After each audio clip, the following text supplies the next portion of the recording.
Welcome to Sex Ed with DB. I'm your host, DB. Let's get into it.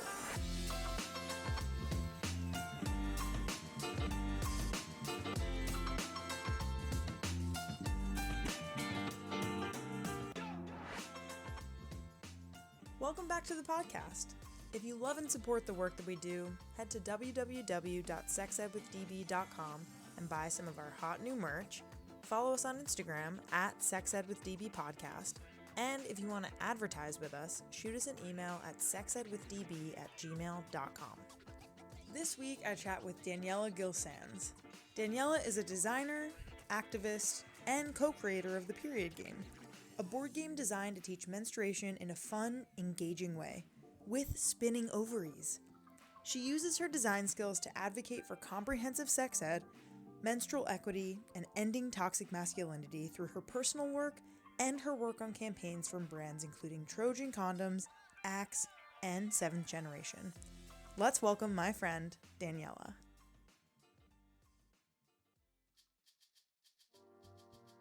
Sex Ed with DB is supported by Isle. Isle is a collection of high-performance, reusable period care products centered on body positivity, ethical business, and sustainability. Isle, previously known as Luna Pads, has an entire line of reusable pads, cups, and period underwear that's made from sustainable, technical, and safe absorbent materials. Find out more at www.periodisle.com and use promo code SEXEDDB to get 20% off your first purchase. Follow them on Instagram at @periodisle. Sex Ed with DB is supported by Clone-A-Willy. Clone-A-Willy has been all about dick since '96, and all kits are hand-assembled in Portland, Oregon. All materials are 100% body safe, extremely high quality, and easy to use and clean. Use promo code SEXED20 for 20% off your purchase of any Clone-A-Willy or Clone-A-Pussy kit at www.cloneawilly.com. Follow them on IG at Clone-A-Willy-Kit. FemmeFunn is a family-owned and operated brand of adult pleasure products centered around the belief that all intimate curiosities and fantasies should be explored with full confidence.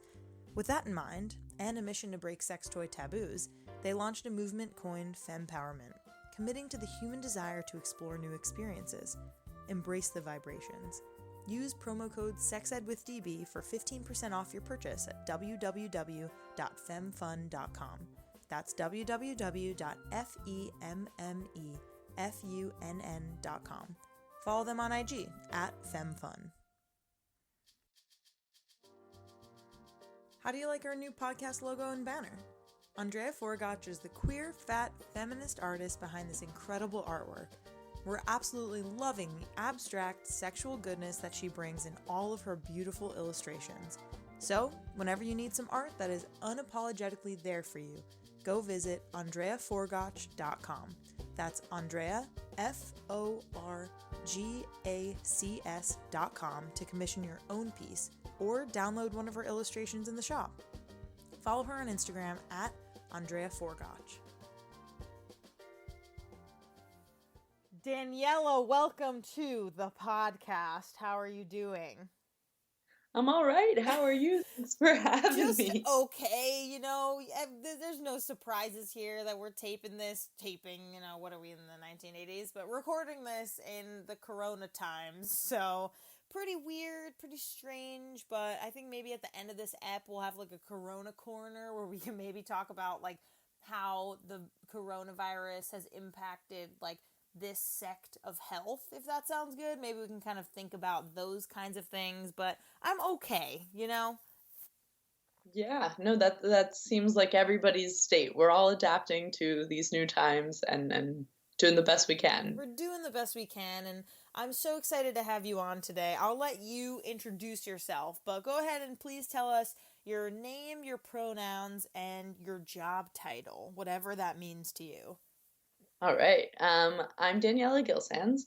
I use she, hers, and her as my pronouns. And my job title, I'm a designer and also the co-creator of the Period Game, which is an educational menstruation board game with spinning ovaries, among other things. The coolest. So cool. Okay, so incredible. So what is your background? And how did it kind of lead you to co-creating the period game, and who did you co-create it with? Yeah, so my background is in design. Starting from like way back, my mom is a graphic designer, my dad is a structural engineer, and like the perfect intersection of those things Wait, is that's industrial so design. cute that both your Yeah, parents have those backgrounds and that's what you're doing.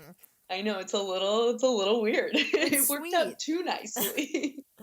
Um, and so yeah, so I kind of always knew that that was a thing that really interested me, and like objects and things that could make people smile. And then I went to RISD, the Rhode Island School of Design, to study industrial design. And that's where we made the first version of the period game. So actually, senior year, I took a class called Design and Play with Cass Holman, who's like one of the most awesome people you'll ever hear about. You should Google her. She has an amazing episode also on Abstract season 2 of Netflix. Ooh. Um, just a little tangent there, but we had this class that was design and play, and it was all about obviously the intersection of those things. And everybody was tasked with designing a game about the body, and it could be any type of game and any body part or any bodily function. And so my really good friend Ryan Murphy and I, who had almost all classes together for like 2 years, but had never worked together. And we're like, we're going to do this together. And we decided to do a menstruation game. And so at first, I had a good friend working at Dear Kate's at the time, which is an period underwear brand, and we had been talking a lot about periods, and it felt like that was such an obvious choice of like, this is a thing that there's no standardized way to learn about, and it's always kind of uncomfortable, and play could make this way more fun and way more engaging and comfortable, and we had to do that. And Ryan was a little hesitant at first. I think he was like, yeah, I don't know if we need to make a period board game, but Like, is that what kind of we're gonna do? Okay. exactly. But I built a strong case, and we kind of approached it as though he was the pre-menstruator, obviously as somebody who had not had a period. And I became more of like, I guess, the seasoned expert as a menstruator. And we did like the tampon in the water demo and how to put on a pad, and just like broke down everything he needed to know about menstruation, and kind of figured out like what were things that I was taking for granted, and he was saying like, what are things that people have to absolutely know about, and how do we turn this into a game and make it really a compelling way to learn. um, and so that's what became the period game. And so we did it really for this class. And the first version, I should tell you, it's a very visual game, but just to describe, Yeah, please. in the center of the board, there's like an abstracted menstruating reproductive system. So it's got these two ovaries at the top that you spin, and when you spin them, different marbles come out, and that's what determines gameplay. So a red marble means you got your period, a clear marble means you move forward one space, and a purple marble means you leaked and you go to the nurse's office. And so that's That's so cute. as like the functionality is kind of like the big statement piece. And so the very first one we made in college was like wooden and plastic and very complicatedly made, as it could be when you have access to like wood shops and all of those things, which was really exciting. um, and we made it over the course. So we made this first version over the course of 6 weeks for this class, and so every week you had different play tests with classmates. And this kind of amazing thing happened where we watched so many people who were really uncomfortable with periods and who like really didn't want to play this game at first start to get on board and start to play and start to open up. And all of these dudes kind of asking like, wait, really? Like you can have tender breasts as a sign of PMS, or like, wait, really? This is how long your period might last? And like people who had never had a space to ask questions before being so excited to ask these questions. And that really just starting to change the whole dynamic of the game and the classroom and the way people started talking about periods in this incredibly liberal art school context.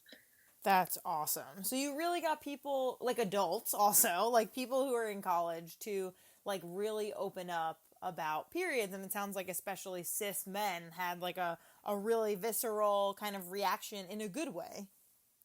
Yeah, and that's something we've actually seen like so repeatedly. And I think I mean, it's something that like I think about constantly because when we go into classrooms, it's usually like cis boys who are the first people to get super excited and be like, I got my period and like be fully on board with the game. And I wonder if that's because like they haven't internalized this stigma or this taboo and they're all of a sudden given a space to ask questions and they're just so curious and they don't have this like inherent shame. But it is a pattern like over and over again that cis men and boys are the first to come around and be fully on board with the game. So interesting. That's awesome. So, can you tell us a little bit more about like the kind of like goal of the game, like as a player of the game? You kind of mentioned, these two ovaries that like you turn and there are certain marbles that kind of distinguish like where you're at in the game. Can you talk about like who your target audience is also, like so we can picture like who's playing this game and where, and kind of a little bit more about like how do you win? Yeah, so the goal of the game is to be the first person to make it all the way around the board. And there's this kind of circular board, and there's 4 different spaces representing the roughly 4 weeks in your menstrual cycle. So the first space is just hanging because you're not always thinking about your period. Then you have ovulation, which is when the egg leaves the ovary. Then you have PMS, and that comes to life in a bunch of different symptoms across the board, both psychological and physical. And lastly, you have period spaces, and you've got regular periods, heavy periods, and a swimming period, which you can't use a pad for. And so the goal there is just kind of to like bake in this inherent learning. So you're already just like, as you come into contact with the board, learning about the natural like cycle and the progression of events as they might occur to you. And then the way the gameplay works, it's also you get your period somewhat irregularly as they're dictated by this marble system, kind of mapping out what's happening in the first year of your period, where it's not as consistent as every 28 days. And for some people, it's never as consistent as every 28 days. And then we have a bunch of different cards. So on each of the different spaces, you have to do a slightly different task. So on a PMS space, you'll play a different PMS protection card, which will be things like talk to a friend or get a good night's rest, and just different ways to kind of take check of your emotions and realize what's going on, and how to handle that. And then there's also protection cards for period spaces. So you'll have pads, tampon, a super tampon, and a menstrual cup. And so you can play different combinations of those depending on whether it's a regular flow or a heavy flow. And you have like the menstrual cup has a secret power in that it's reusable in real life. And so because we told an 8-year-old testing the game that, she said, I'm going to keep this card because you said it's reusable. And so since then, it is now a reusable card because you get to keep it the whole time. So with every other card, you'll have to play it down. And there you get to just kind of show it, which is very cool. So cute. Wow, that's amazing. Okay, and so is this for like 5th graders in schools? Is it for like, what's the age range? Yeah, so the age is really 6 and up. We've tested in schools at all different ages from 4th grade to 8th grade, and seen really various results. We've also played with 20-year-olds and 50-year-olds, and honestly, it's never too late to learn more is what we've learned. But definitely we see them in a classroom context, and also in a home context. So whether it's like with your mom or at a sleepover or in a classroom setting, we've really been selling it to both and been testing it and using it in both scenarios with a lot of success. Oh, that's so cool. Something really fun that I kind of recently learned as an adult about my period, or about just periods in general, is that every other month, like the ovary switches that like releases the egg. So like one month, like in December when you get your period, it'll come from your right ovary, and then in January if you have a regular period, then it'll come out of your left ovary. Like I had no idea that switched every month. Yeah, no, it is really cool. That's wild. And I'm sure you had to do a ton of research before, because obviously as a menstruator, we have our lived experiences, but there are a lot of facts out there about periods. How did you go about kind of delving into becoming the period queen and really like knowing all the facts. Oh, I'm so honored. Um, yeah, that was definitely really important to us. And also, like, coming at it from a design perspective, making sure that we were aware of all of our shortcomings and making sure that everything we wrote was super triple fact checked, and that we had this like educational backing. So we read everything, like every period book you can imagine. I've read it. And we then kind of distilled that into like the key information. And so along with the game, you have what you learn in the game, and then you also have this educational booklet that it comes with, which has like a lot of these harder hitting facts, or like really gets into like what the fallopian tube is beyond being this thing that marbles go through. And so for that and for the whole game, once we thought it was in a really strong place, we had it tested with gynecologists and puberty experts to make sure that everything we were putting out was completely accurate and educational and a strong resource. Oh, that's so great. Congrats on all of your success so far. That's really Thank awesome. you. Okay, so transitioning a little bit to like your personal sex education, kind of growing up as a young person, what was that like for you? Were you kind of in the camp of like, wow, this is trash, or more so in the camp of like, wow, I guess I got really lucky compared to people who I know, or somewhere in the middle? I feel like typically when I ask people this question, they fall in either one of those camps, but where were you? And also specifically around periods, what kinds of stuff did you learn? I was so lucky, and I Oh, had good. no idea how lucky I was. And I think that that's the thing that, like, in doing this game, the number of first period stories or like health class period stories I've heard is so many. And I really had no idea how lucky I was. And just kind of being exposed to every, I mean, oh, how do I say?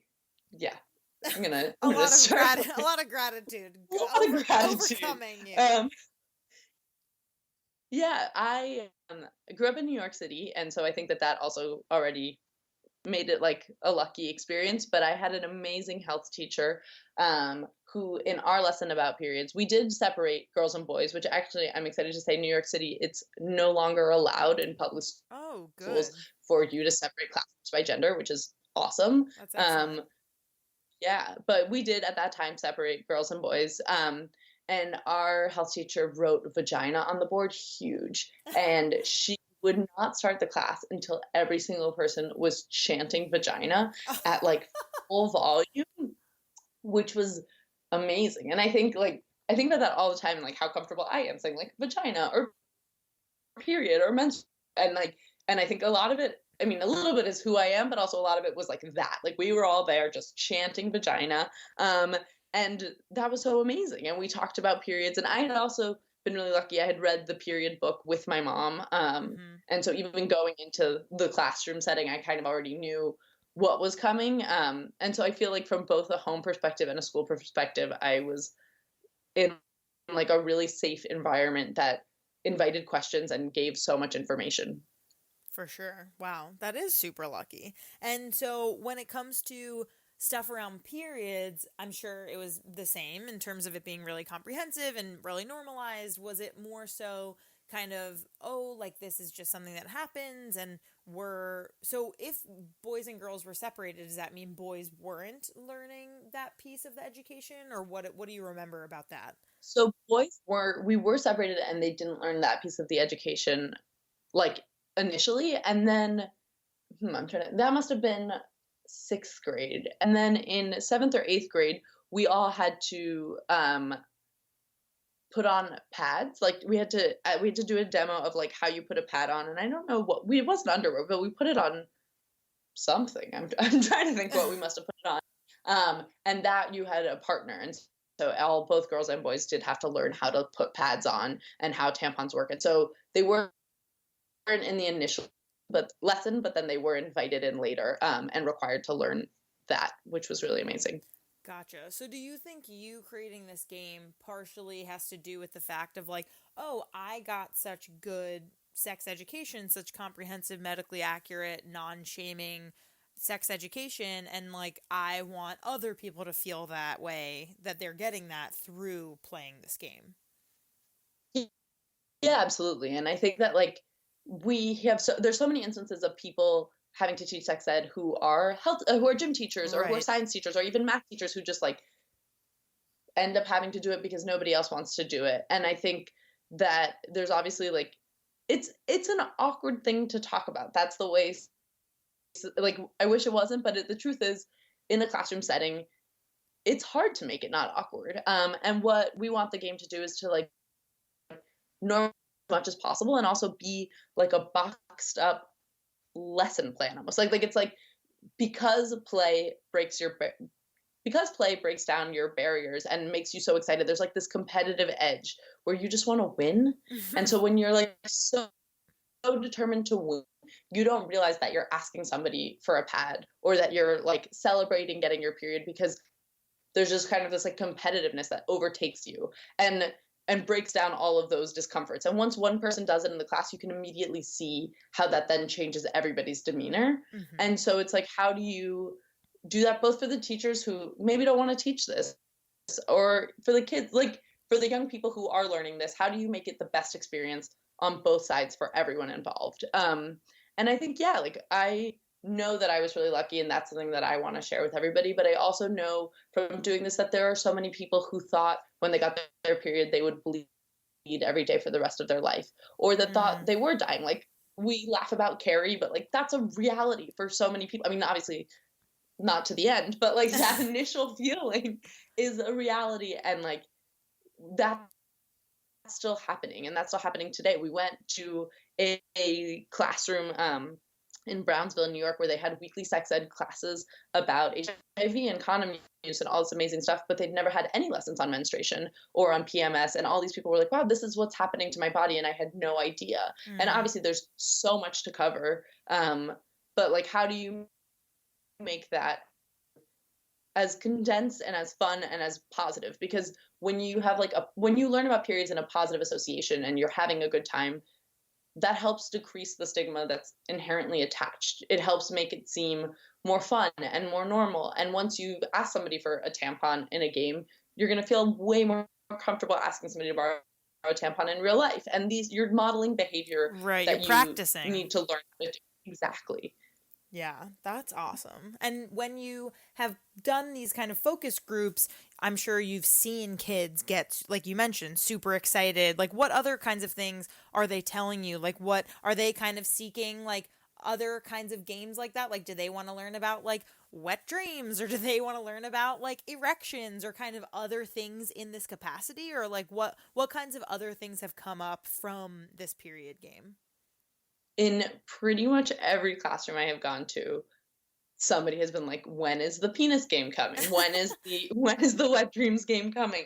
And then they're like, you have to give us credit. And it's like, yeah, everybody gets credit when we make that game. But it is without fail, someone says that and it's like, yeah, we're on Working on board. it. Yeah, exactly. Um, and yeah, all sorts of feedback. It's really also interesting. We tested in private schools and public schools. I went back to my middle school actually, which was like this nice full circle moment. And I tested with my same health teacher. And that's been really nice to also rekindle our friendship now, many, many years later. Uh-huh. But like I've had 9-year-olds try and buy it on the spot, which was like really funny. That's so I had people, sweet.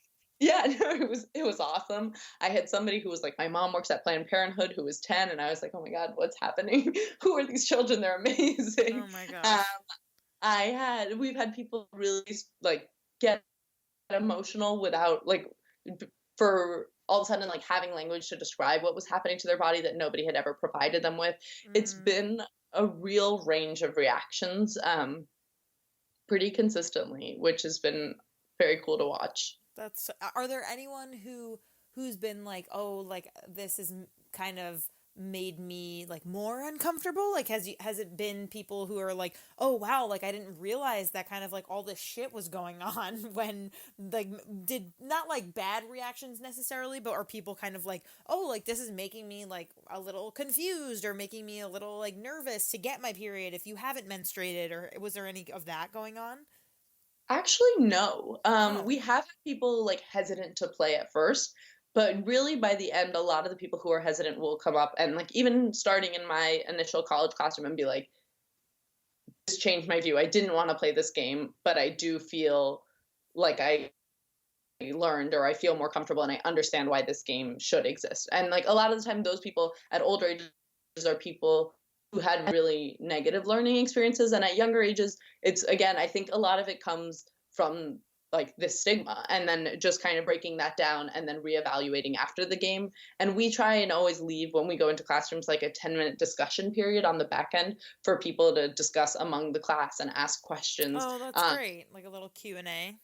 Exactly. And just like even amongst each other, and just sort of like, okay, what are things you learned? What are things that surprised you? And what are things that you still have questions about? And so all of a sudden you're creating that space once everybody's already a lot more comfortable. Totally. Yes, absolutely.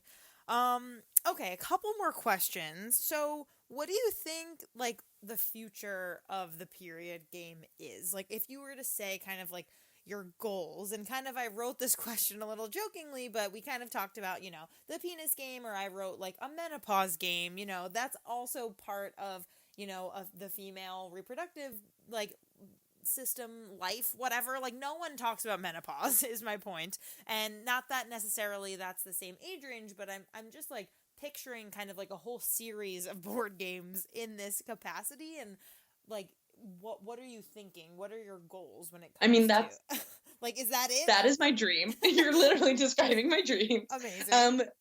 Yes, the penis game, the menopause game, these are all things that I would love to make. We would love to make. And I think it's really figuring out. So the period game, we had a successful Kickstarter last year. We're now available on Amazon and on our site, and we're in a whole bunch of schools. Through our Kickstarter, we were even able to donate a bunch of games to schools, which was really amazing.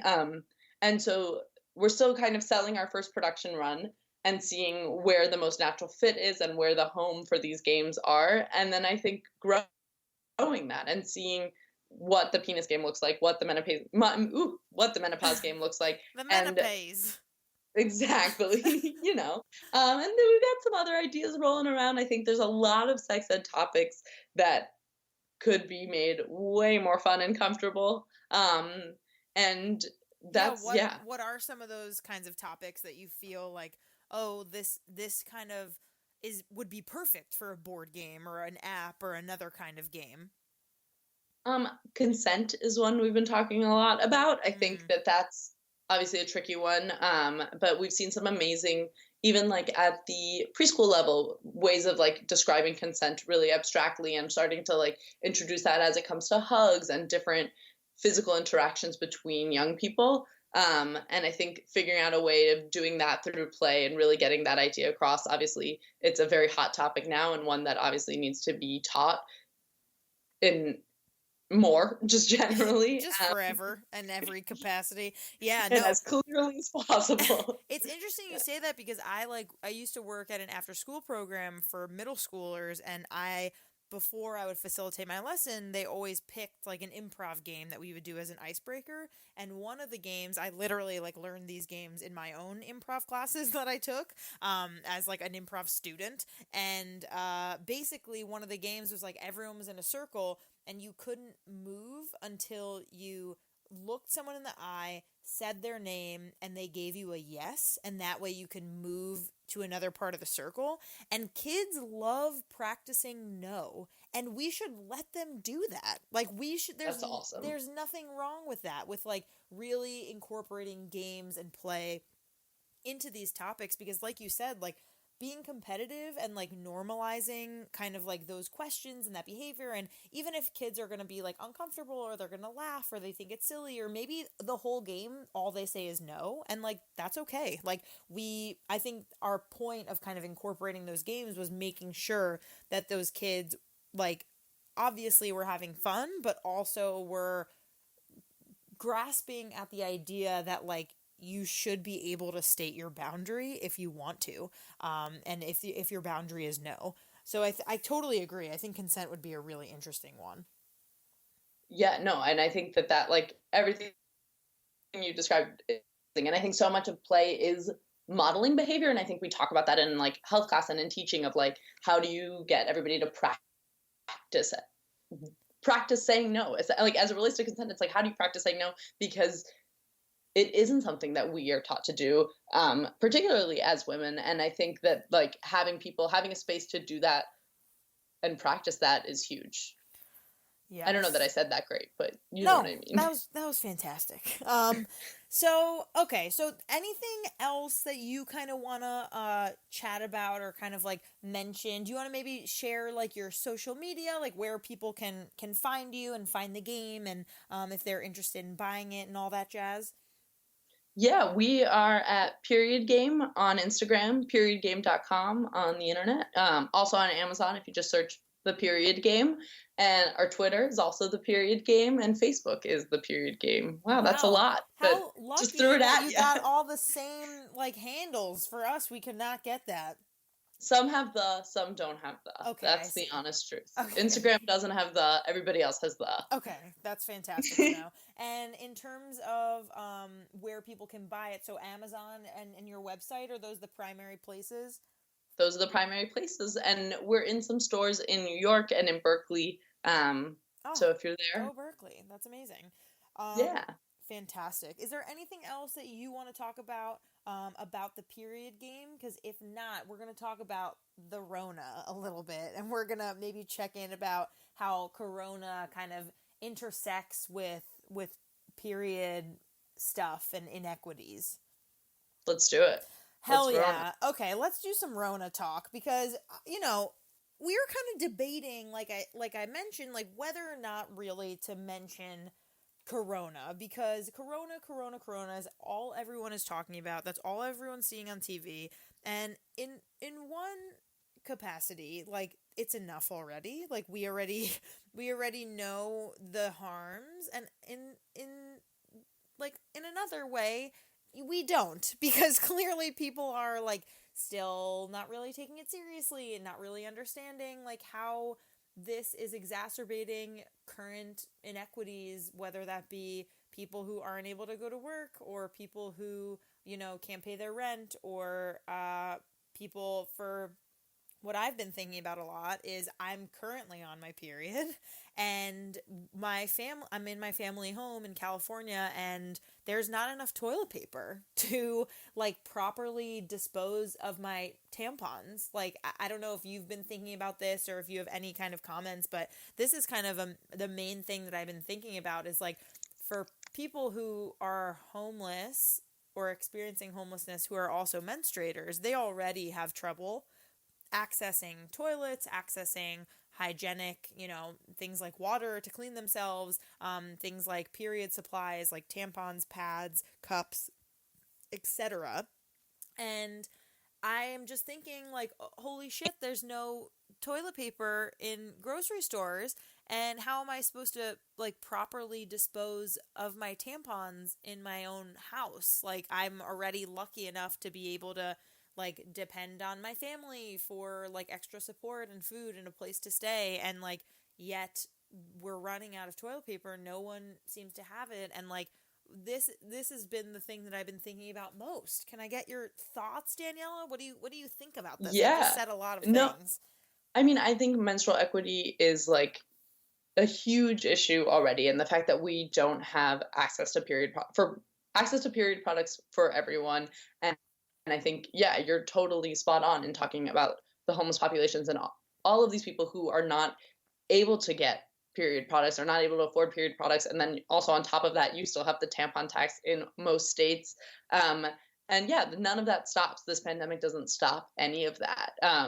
And as everybody is stocking up on toilet paper, I know you see all the Instagrams, all the content of everybody at Costco and everybody with massive amounts of toilet paper. And I imagine people are similarly doing that who are able to for period products. But it is something that as we move forward, like, absolutely we should be providing period products for everyone, especially during this time, but just in general. And I think Jennifer Weiss-Wolf is doing some amazing work, and wrote actually a great piece about period products during the pandemic in Newsweek, and also the Period Organization. And we all just continue, as we like donate food and continue to volunteer for our seniors, thinking about period products as another thing that you can donate and you can help hand out and supply in this time. Mm-hmm. Yeah, dude, it's really wild. Because even also, if you think about like, oh, if you're in your own home and you're kind of conserving toilet paper, right? Say your new wiping method is like 2 squares per wipe or whatever you're doing. Like people with periods who have heavy periods, who are bleeding profusely, like that isn't gonna cut it. Like that's not gonna work. So like the whole rationing thing is like, yes, we can do that, and I will bleed all over my clothes if I don't have like proper sanitation. That's just like it's not gonna be good. And if I'm someone who has access and who is lucky to have period products and like an extra roll of toilet paper, like we really need to be thinking about how, if we have an extra $5, $10, $15, like of course food super important, but we're often not thinking about period products and these kinds of things that people are in need of all the time, let alone during a global pandemic. Yes, absolutely. I could not have said it better. Totally in agreement. Yes. Yeah. Are there any other kind of ways that you can kind of think of connecting kind of like corona stuff with period stuff, or with any other kind of like health issue that maybe we need to bring to light? I mean, I think it's just like having everybody being as informed as possible. And I know that reading the news is scary and it feels like a full-time job, but I think that the more seriously that we can take this, the more that we're able to help out the people around us and volunteer to get groceries for any senior neighbors and stay indoors truly as much as possible. I think like that's the most we can do. I don't know if it's the most we can do. It's the least we can do, actually. And I changed my mind. But to everybody to do that and to take this as seriously as possible and to be as informed as possible and have open conversations with people around them, and really just kind of stay in touch. And you're making me think I'm gonna, as soon as we hang up, look for the best resource of where to donate period products and share that along, because I think that that's an absolutely great idea and something that we should be pushing out. So thank you. Oh, thank you. I'm so excited that you have been able to share your knowledge and expertise. And I'm so excited that we are able to have you on. So thank you so much. No, thank you. It's been awesome to be here. Really appreciate it. Need a new vibrator? Meet FemmeFunn. With an innovative approach to research and design, FemmeFunn always strives to create products that truly fit all bodies and desires. Not all orgasms are created equally, but with over 20 unique items to choose from, the possibilities are endless. Use promo code SEXEDWITHDB for 15% off your purchase at www.femmefun.com.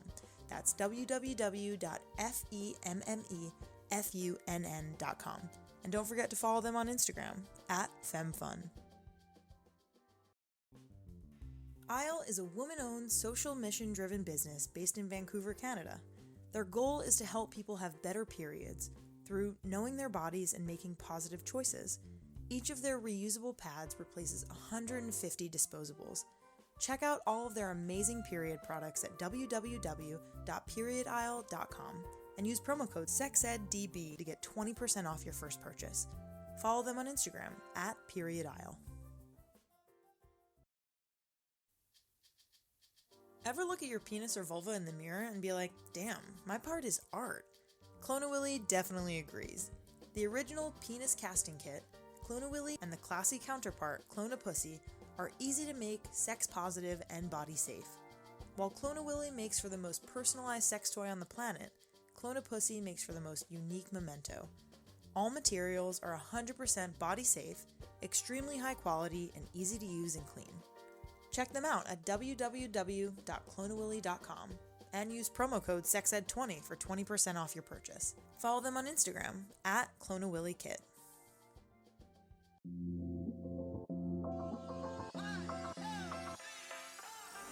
Our creator, co-producer, sound engineer, and host is me, Danielle Bezalel, aka DB.